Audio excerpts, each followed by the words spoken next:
నువ్వు కాదు కదా నడువుకు రాయి కట్టుకొని ఆడ ఉన్న మల్లన్న సాగర్లో దుంకి చచ్చిపోతావు.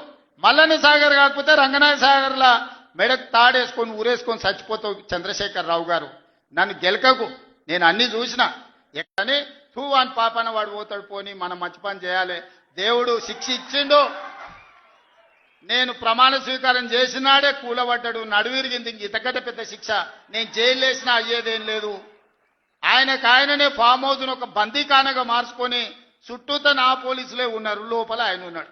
చెర్లపల్లికి పంపించినా చెంచల్గూడకు పంపించినా గదే అవుతుంది కదా. ఇక తిండి బరువు నాకు ఎక్కువ అవుతుంది. అదొకటి. లోపల చెర్లపల్లి చెంచల్గూడ పెడితే ఆయన తిండే తినికి మళ్ళీ ఆయన ఏదైనా కావాలంటే అది చేస్తే సర్కార్కి ఎక్కువ ఖర్చు అవుతుంది.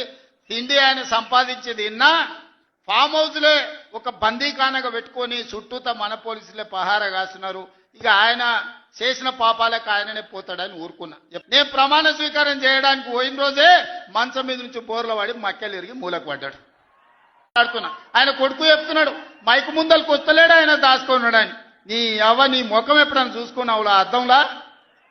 పేడమూతి బోడిలింగం, నువ్వు కూడా నా గురించి మాట్లాడతావా?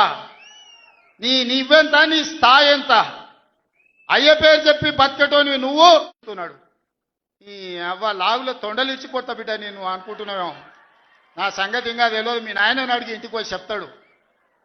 అమెరికాలో బాత్రూమ్లు అడిగినట్టు అనుకుంటున్నావు నాతో మాట్లాడు అంటే, నేనేదో మంచుకుంటూనే పోని అవల పోరోడు గాలికి తిరిగేటోడి గాలికి అంతో నాకెందుకని